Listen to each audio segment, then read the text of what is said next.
I'm with Al Unser Sr., 4 times the Indy 500 winner, and the father of a man out on the track who's going great guns. Al, you raced in the Daytona 500 a number of years ago. How tough is it for an IndyCar driver to adapt to this kind of racing? Well, Chris, I don't think it's that tough. In other words, race cars are race cars. When you get behind the wheel, you automatically adapt to it right away. If in this type of racing, it's more the drafting. You have to figure out where you're at on the racetrack for drafting. But you automatically are able to adjust to the car right away. What about Al out there, Al, not knowing any of the guys around him? They're all strangers. Is that tough on him? Well, in a way it is, Chris, but he has to pick out the cars that he wants to run with that are running as quick or quicker than he is so he can pick it up. So you automatically do that. It doesn't make any difference. You just try to make sure that whoever you're following doesn't make a mistake, and you don't. Okay, thanks very much for coming by. Al Unser Sr., rooting for his son. And underplaying how good his son is. I mean, a lot of guys have tried to make the conversion, and they haven't made it, and this guy is looking good now in 19th position. And let's not forget for a moment that Al Unser came here and finished 4th back in 1968 in the old Cotton Owens Dodge. That Unser family, some racers. I think when you're an Unser, it's easy to say another Unser can run fast on these racetracks. That family is very talented in any type race car. Lake Speed, second in 85, is right behind Unser, closing on the backstretch. It's a good little battle. And remember, Unser has come from 40th position, next to last on the starting grid. Back with the leaders. Earnhardt there, looking for that 54th career win, but the one that would be most important to him. As Darrell Waltrip, so many have said, until you've tasted victory in Daytona, you don't understand what victory means in Winston Cup racing. Going down in turn 1, Kyle Petty got 3 wide, got around one car and got up beside Jeff Gordon. He made a 3-wide pass around Sterling Marlin. He's up beside him. You can't hardly clear him, though. Going for 5th place. But he just doesn't have a momentum to go on by. Let's see what he does when he goes into turn 3. Nobody on his back bumper to help him there. Yeah, that's where you're sitting on the edge of your seat, kind of inching that car along, trying to get it to make that last move. But look at Kyle get right down to the inside of the racetrack. He has a quicker corner speed than does Jeff Gordon and makes the pass. I tell you, that's a good sign. These tires are really heated up. We said pit stops are coming up here in the next 5 to 10 laps. And a man that can stick that close to the bottom of the racetrack as fast as he's running, that means he has a good handling race car. And look at that yellow number 30. That's Michael Waltrip from 28th position. Remember, last year he was leading with 30 laps to go. It looked like it was going to be his 500, and then the engine went away for Michael Waltrip. Having a very good run, and his brother Darrell is not having a good day. Darrell's car continues to back up in 35th position at the present time.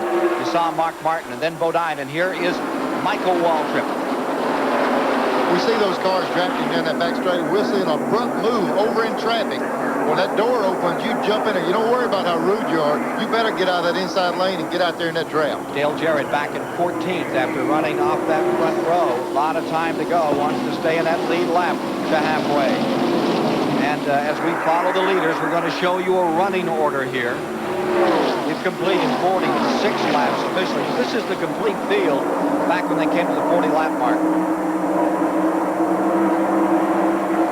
Remember, that'll get all scrambled up in just a few laps because they'll be making pit stops. Of course, this was after 42 laps.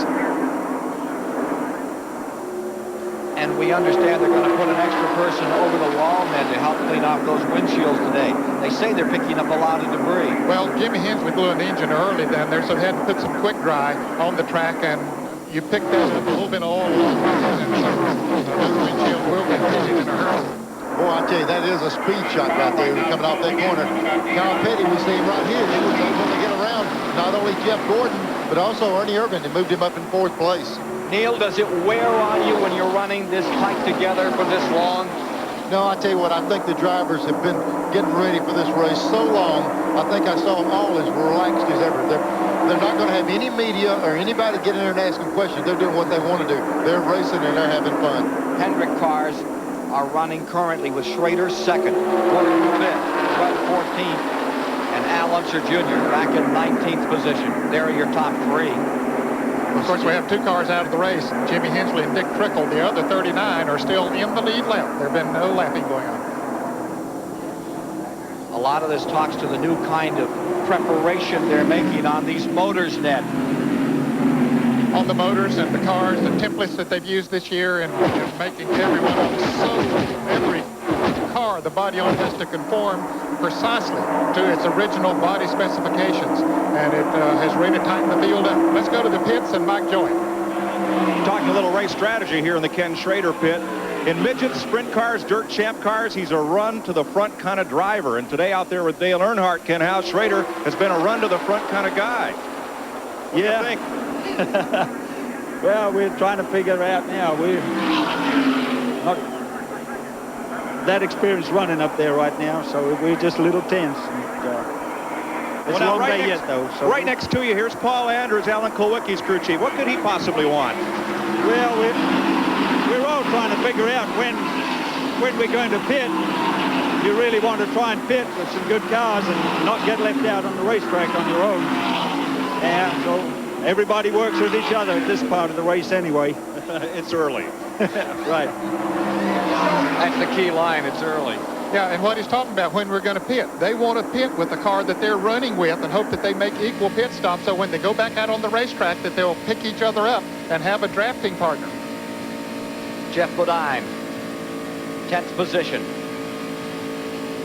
Holding right on to Mark Martin in 9th. You see Hillen just up in front of him in 8th. In the 125 milers early in the week, we saw that this car right here of Jeff Bodine had the ability to run high all day and run exceptionally fast. He's trying to high line, looking around Mark Martin in every corner. Now, the 125 milers is 50 laps. We're coming up on the 50th lap. They're running the 50th lap right now. So they'll be pitting in the next lap or two because they can make it. If they can go this distance every time, they can make it on only 3 pit stops. I wouldn't be surprised to see the leader turn down on the green and see almost the entire field come in. Yeah, just as though it was a caution. That's right. I can see it. Pit road speed will be 70 miles an hour. Schrader, Kulwicki, Earnhardt, and Kyle Petty. Kyle Petty might be coming in. Is he slowing down? All of them are coming in. Here they come. Folks, it's not going to be a caution. It's just going to be the field leave the racetrack, it looks like. Look at the cars coming in. Jumping up in front to take the lead will be Bodine into first, Martin into second, Dale Jarrett to third, Ricky Rudd to fourth, Wilson to fifth. As the front of the field slides in here. This is probably going to work out perfect. I bet you this bunch gets service, gets off pit road. The other entire group will probably have to come in. Average speed to this moment, 161 miles an hour. Here's David Hawes. They're taking on fluids, so's his car. They're going to do a 4-tire stop here. They've changed the right side tires now. They're not doing anything to the car. Only 2 tires have changed. As Bill Elliott gets out, Mike Joy. Quick stop for Alan Kulwicki. He took only right side tires on. Ken Schrader's away. Earnhardt only got 2. Ernie Irvin getting his pit service completed, and a tire, I believe that's off Kulwicki's car, is rolled out onto pit road. It's either Kulwicki's or Schrader's. We'll see how the NASCAR officials view that. Second half of the field is now coming on pit road, led by the number 15 of Bodine, who put a board up on the wall for the first time as a leader. Look at the suspension on Bodine as he comes into a halt. Here's a new suspension cam. Watch him jack this thing up and snap. Look at the brake dust coming off that thing where it came down pit road. They threw it off, throw a new tire on this deal. The brake rotors were completely hot when he came in and just dust flying everywhere. They'll drop the car down, run around the other side. The reason they're waiting 2 tires, the signal for the driver to leave is when the jack hits the ground. That's the reason the jack man waits, even though the tires were on.